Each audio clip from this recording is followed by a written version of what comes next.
শারীরিক চাহিদা দুজনেরই আছে, কিন্তু দোষটা কেন শুধু ছেলেদের হয়? আপনাদের সাথে আমি একটা গল্প শেয়ার করছি। আমার এক বান্ধবী একটা ছেলেকে খুব ভালোবাসতো, ছেলেটাও আমার বান্ধবীকে বেশ ভালোবাসতো। তাদের দুইজনের সম্পর্কটা ধীরে ধীরে বেশ গভীর হচ্ছিল। ছেলেটা আমার বান্ধবীকে যেখানে যখন দেখা করতে বলতো, আমার বান্ধবী সেখানে চলে যেত। রাস্তাঘাটে, কলেজে, রেস্টুরেন্টে, পার্কে, রুমে, যেখানে বলতো বান্ধবী এক পথে সেখানে চলে যেত দেখা করার জন্য।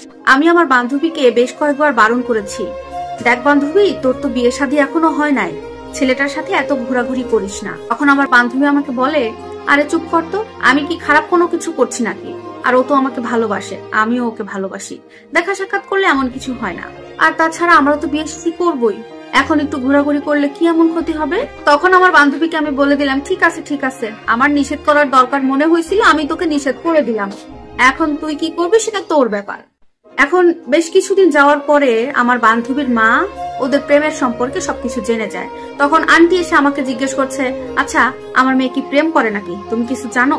তখন আমি সরাসরি বললাম, আন্টি আমি তো কিছু জানি না, আপনি আপনার মেয়েকে জিজ্ঞেস করে দেখেন। তখন বান্ধবীর মা আমাকে বলে, শোনো, আমি জানি যে তুমিও জানো, আর ও যে প্রেম করতেছে এটা আমি জানি, তুমি তোমার বান্ধবীকে একটু বোঝাও, ও যেন ওই সমস্ত প্রেম টেম কিছু না করে, কারণ ওর বাবা যে রাগী মানুষ, ওর এই সমস্ত প্রেমের বিয়ে কিন্তু কোনোদিন মানবে না, ওরে বাদ দিতে বললো এই সমস্ত কিছু। তো আন্টির কথা মতো আমার বান্ধবীকে আমি আবারও বুঝাই, কিন্তু আমার বান্ধবী উল্টো আমার উপরে রাগ দেখায়, বলে তুই এত কথা বলিস না তো, আমি প্রেম করে বিয়ে করব, আমি প্রেম করব, আমি ওই ছেলেরাই বিয়ে করব। তখন বললাম, আচ্ছা ঠিক আছে, নিষেধ করার দরকার ছিল, তোর মা বলছিল তাই বললাম, শুনলি না সেটা তোর ব্যাপার।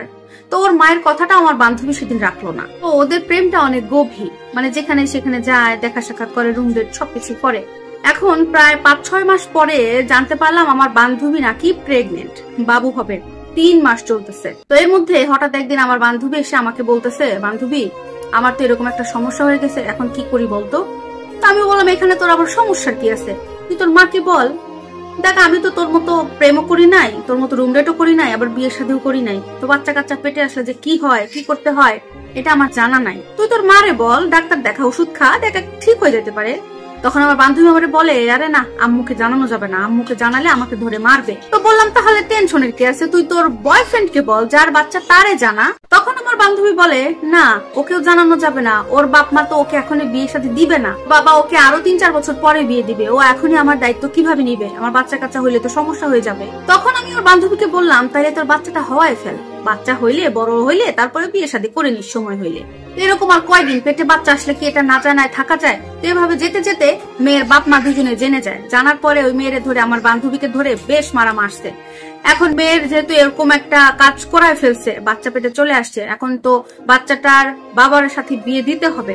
তো ওই ছেলের যোগাযোগ, খোঁজ খবর সবকিছু নেয়, তার যোগাযোগ নাম্বার টাম্বার, বাসার ঠিকানা তার মেয়ের কাছ থেকে নিয়ে ওই ছেলের বাবার সাথে কথা বলে, পরিবারের সাথে কথা বলে যে ছেলের সাথে বিয়ে দেওয়ার ব্যাপারে আমার মেয়েকে যেন, আমার বান্ধবীকে যেন ঘরে তুলে নেয়। এখন সব কথা হওয়ার পরে ছেলে সরাসরি জানাই দেয়, না আমি তো ওই মেয়েকে বিয়ে করতে পারবো না। এখন ওই ছেলে আমার বান্ধবীকে বিয়ে করবে না, সরাসরি বলে দিচ্ছে। এখন আমার বান্ধবী বলতেছে, গলায় দড়ি দিয়ে মরে যাবে, না হয় ট্রেনে কাটবে, না হয় বাচ্চাটাকে কিভাবে কি করবে। এরপর আমি বান্ধবীকে বলছিলাম, বান্ধবী তোমার তো আগেই কইছিলাম, প্রেম ভালো, কিন্তু এত ভালো আবার ভালো না। তখন তো আমার কথা শুনিস নাই, এখন বোঝ, এখন বাচ্চাটা জন্মাও, বাচ্চাটাকে বড় করো, তারপরে কুমারী মা হও। এখন আমার বান্ধবী ওর বয়ফ্রেন্ডকে ফোন দিয়ে যা নয় তা বলতেছে, প্রচুর বকাবকি, মানে মুখে যা আসতেছে তাই বলতেছে। তো ওই ছেলে বারবার বলে, মা বাবার বিরুদ্ধে গিয়ে ওই ছেলে কখনো বিয়ে করতে পারবে না। ওই ছেলেটা আবার একটা চাকরি করতো, মেয়েটা মানে আমার বান্ধবী সেখানে বলার পরে অফিসাররা ওই অফিস থেকে ওকে চাকরি ছাড়াই দেয়। সেখানে ছেলে চাকরি চলে গেছে, একটা গেলে আরেকটা পাবে, চাকরির তোর অভাব নাই। এখন সবাই ওই ছেলেটাকে দোষারোপ করতেছে, তুই এত বড় শয়তান, মেয়েটার সাথে সম্পর্ক করছিস, প্রেম করছিস, তাহলে বাচ্চার মা বানায় ছাড়ছিস, তুই এত বড় মানে বেয়াদব শয়তান, নানান ভাষা, মানে ছেলেটাকে জানায় তা সবাই বলতেছে খারাপ ভাষায় আর কি। তো বড় ভন্ডামি, বাচ্চা পেটে আয়না দিছস কিন্তু তুই বিয়ে শাদী করবি না, প্রেম করার সময় তারে ব্যবহার করছস, নানান ধরনের কথাবার্তা আসলে ছেলেটাকে সবাই বলতেছে। এখন মূল কথা কি জানেন, যে আমরা মেয়ে জাতি, আমরা মেয়েরা অনেক খারাপ একটা জাত, বুঝছেন, মেয়েরা অনেক খারাপ। আমি মেয়ে, আমার জিনিস আমি যদি অন্য কাউকে না দেই, কেউ নিতে পারবে? এখন একটা জায়গায় ধর্ষণ হয়েছে, ধর্ষণের বিষয়টা টোটালি আলাদা একটা বিষয়। বা আমার যে গল্প, এই গল্পের ভেতরে যেটা হয়েছে, দুজনের প্রতি দুজনের ভালোবাসার টান, একটা প্রেম, সবকিছু থেকেই তো হয়েছে, এখানে তো জোরের কিছু নাই। দুজনের ইচ্ছাতে যখন হয়েছে, মজা তো দুইজনেই নিছে। একটা কথা কি জানেন, ছেলেরা খারাপ হয় না, ছেলেদেরকে খারাপ বানানো হয়। আর আজকের যে গল্পটা আপনাদের সাথে শেয়ার করলাম, এটা কিন্তু বাস্তব একটা সত্য ঘটনা।